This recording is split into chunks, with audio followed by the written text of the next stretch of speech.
1 سال ہو گیا بال بچہ نہیں، دوسرا سال آیا بال بچہ نہیں، تیسرا سال ہوا بال بچہ نہیں، لوگوں نے کہا کیسا جوان ہے، شادی ہو گئی، کیلنڈر چھپ ہی نہیں رہا، منہ چھپا کر کے لوگوں سے گزرتا ہے، رات کے سناٹے میں ہاتھ اٹھا کر کے دعا کرتا ہے مالک لوگوں سے کتنا منہ چھپاؤں گا،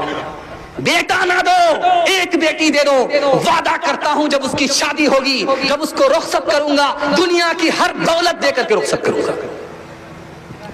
قبولیت کی گھڑی گھوم رہی تھی، اس کو بیٹی مل گئی، جب بیٹی جوان ہوئی، شادی کا وقت آیا، جیب میں پھوٹی کوڑی نہیں، شرمندہ ہوا، امام شافعی رحمت اللہ علیہ کے پاس آیا، کہا حضور میں جھوٹا ہو گیا، کرے کیا ہوا، کہا کہ میں نے خدا سے وعدہ کیا تھا کہ بیٹی کی شادی پر دنیا کی ہر دولت دے کر کے رخصت کروں گا، لیکن میرے پاس تو دولت ہی نہیں ہے، کہہ رہے بے وقوف ہو، دنیا کی سب سے بڑی دولت تمہارے پاس موجود ہے، کہا حضور میری غریبی کا مذاق کیوں اڑا رہے ہو، کہا سب سے بڑے مالدار تم ہو، جب تمہاری بیٹی ابھی شادی کے لیے تیار ہو گئی ہے تو اس کو قرآن کی تعلیم دو، اور جب وہ رخصت ہو کر کے تمہارے ہاں سے جانے لگے تو قرآن بھی ساتھ میں دے دو، یاد رکھو قرآن کی دولت کے مقابلے میں دنیا کی کوئی دولت نہیں ہو سکتی۔ ہاتھ اٹھائیے، وعدہ کیجئے، بے وقوف مدرسے میں، عقل مند اسکول میں، ہاتھ اٹھائیے، انشاءاللہ خیر، انشاءاللہ اب تو زندگی بھر حافظ نہیں بنے گا۔ ہر دم برس رہے ہیں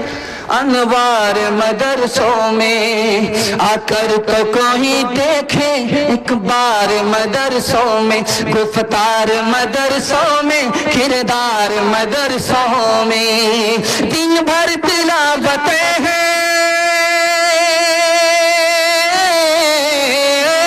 دن بھر تلاوتیں ہیں، شب بھر عبادتیں ہیں، ہوتا نہیں کوئی دن اتوار مدرسوں میں، ہوتا نہیں کوئی دن اتوار مدرسوں میں۔ آدھا جلسہ میرے حصے کا نکل گیا، آپ نے اتنی محبت سے سنا کہ مجھے بھی پتہ نہیں چلا، آپ کو بھی پتہ نہیں چلا، میں آپ کے چھوٹے چھوٹے بچوں کے واسطے دعا کرتا ہوں، اللہ قرآن کی دولت سے ان بچوں کو مالا مال فرمائے۔ چوتھا پیغام آپ کی خدمت میں رکھنے کے لیے جا رہا ہوں دنیا اور آخرت کے حوالے سے، ہمارے جوان سننے کے لیے تیار ہیں، ہاتھ اٹھا دیجئے انشاءاللہ، بوڑھے لوگ ہاتھ مت اٹھائیے، آپ لوگ یہاں جوان ہونے والے نہیں، سیدھا جنت میں جا کر کے جوان ہوں گے، حور سے آپ کا نکاح ہوگا، لیکن یہاں کوئی چانس نہیں۔ سقراط سے پوچھا گیا کہ حضور یہ بتائیے موت سے بھی زیادہ سخت کوئی چیز ہے، تو کہا ہاں ایک چیز ہے،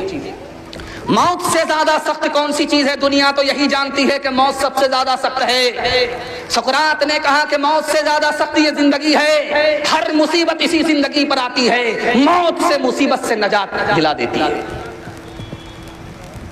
موسیٰ علیہ السلام نے اللہ سے پوچھا مالک جب مخلوق کو پیدا کرتے ہو تو مارتے کیوں؟ تو اللہ کی طرف سے جواب آیا موسیٰ جب تم کھیتی کرتے ہو تو اس کو کاٹتے کیوں؟ کہا اس لیے کاٹتا ہوں تاکہ بھوسے سے دانہ الگ ہو جائے۔ تو اللہ کی طرف سے جواب آیا میں مخلوق کو پیدا کر کے موت اس لیے دیتا ہوں تاکہ برے سے اچھوں کو نکالو۔ ایک ہی انسان دنیا میں سب سے لمبی عمر والا آیا، اس انسان کا نام کیا تھا؟ حضرت نوح علیہ السلام۔ ان سے پوچھا گیا کہ 950 سال آپ نے دنیا میں گزارے، کیسا دنیا کو پایا آپ نے؟ تو کہا کہ ایک مکان ہے، اس کے 2 دروازے ہیں، ایک دروازے سے داخل ہوا دوسرے سے نکل گیا، پتہ ہی نہیں چلا کہ 950 سال کیسے گزر گئے۔ حضرت یعقوب علیہ السلام کی عمر ہوئی 180 سال، جب ملک الموت آیا تو کہنے لگے یار اطلاع نہیں دیتے ہو، ایسے ہی آ جاتے۔ کہا حضور 4 بار نوٹس کر کے آ رہا، جب آپ کے بال سفید ہو گئے یہ پہلی اطلاع تھی، پہلا نوٹس تھا، جب آپ کی طاقت گھٹ گئی یہ دوسری اطلاع تھی، دوسرا نوٹس تھا، اور جب آپ لاٹھی پر آ گئے کمر جھک گئی یہ تیسری نوٹس تھی، تیسری اطلاع تھی، اور جب آپ کو ناتی پوتا آ گیا یہ آخری اطلاع تھی، آخری نوٹس۔ خواب میں دیکھا کہ منہ کے سارے دانت گر گئے،